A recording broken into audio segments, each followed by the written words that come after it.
With me today is Cindy Diccianni of Diccianni Financial Group, and in today's part of the video series we're going to talk about mutual funds. We've all heard of mutual funds, but not many of us really understand truly what they are. So can you share more about really what is a mutual fund?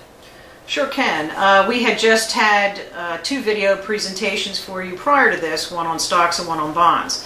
Mutual funds are a collection basket, that's kind of the analogy I like to use, of similar holdings. You can buy a stock, you can buy a bond, but with a mutual fund you could buy a mutual fund and have it be in a specific sector, for example growth, and you could get a representative piece of 4, 5, 300, 200, depending on what the company is, different stocks that all represent different pieces of the pie. It gives you a broader breadth of the market. It takes away some of the intrinsic risk of owning an individual issue, and it allows you to have a broader base and potentially get a higher return on your particular sector that you've selected. So you can get mutual funds in a variety of ways. You can get a bond mutual fund, you can get a specific mutual fund targeted for technology or a specific sector. You can get what's called exchange traded funds, which are mutual funds that trade what they call on the spot, or right like a stock. They trade immediately in the market. That's what spiders and exchange traded funds are. Or you can buy a basket of holdings in growth, in utilities. It just depends on what you want to do. So it really allows you, with a smaller amount of money, to buy a plethora of different holdings and get asset allocated, or get a nice balanced portfolio approach, and allow you to get a larger gain on your portfolio. So they're different from stocks and bonds primarily in that they're just a collection of them.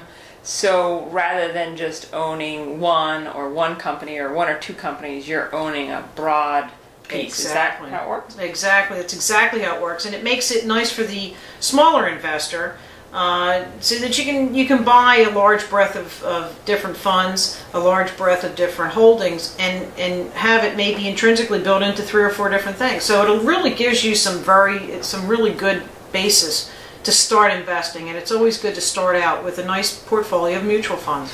And so are there different types of mutual funds? I know you talked about the sector types and maybe growth, or those that throw off more income. Can you just tell us a little bit more about the different types, or what someone would want to know when they look at, oh, this is a mutual fund? There are many different types of mutual funds. I've almost lost count at this point. When I first started in this business, there were 3,000 or 4,000 different mutual funds. Now there's plenty more than that.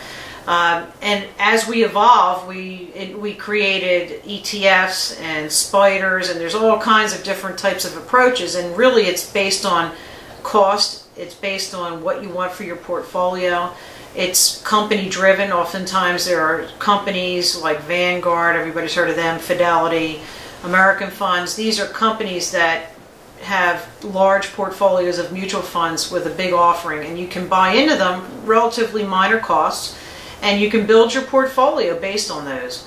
So it makes it very good for a first-time investor to get into the market and be able to spread your money out over a couple different mutual funds, whether they're bonds funds or stock funds. They could be utility funds. It can represent almost any sector now, can be represented through a mutual fund holding. Makes it a great investment. Yeah. And so are they safe? Safe's an interesting word in investing. We tend not to use that word. Like, we don't use the word guaranteed. Safe, they're safe in the light that it gives you a broader breadth of the market, so it takes away some of the risk. No investment vehicle is ever 100% safe, because there's too many variables. You could lose your money in terms of what you've invested in.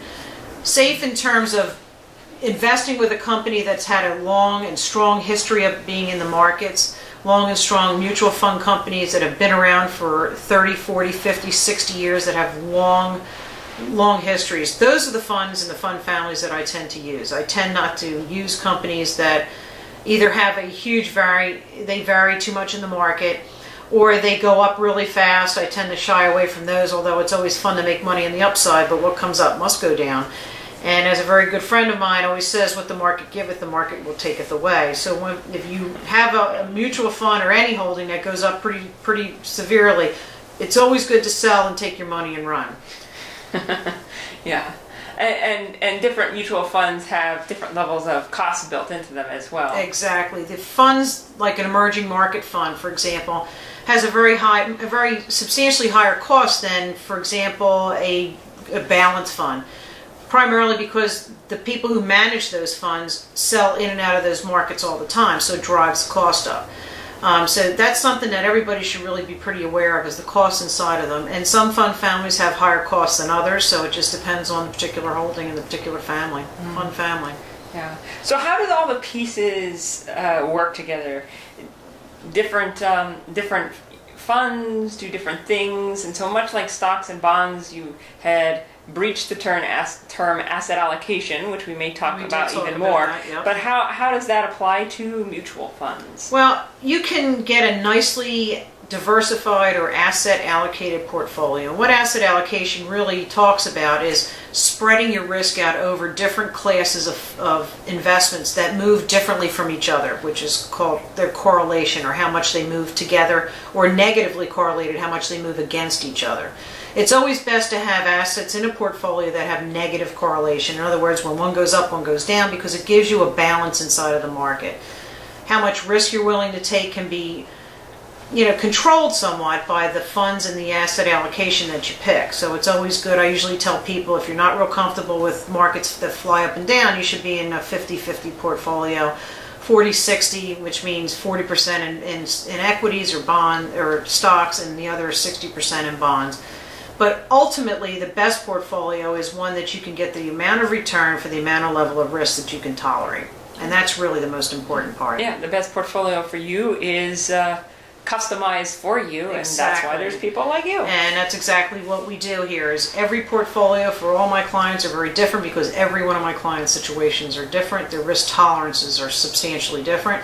And they could be young and have a very low risk tolerance, or they could be older and have a high risk tolerance. It really just depends on the need of the money and what the money needs to do for them moving forward.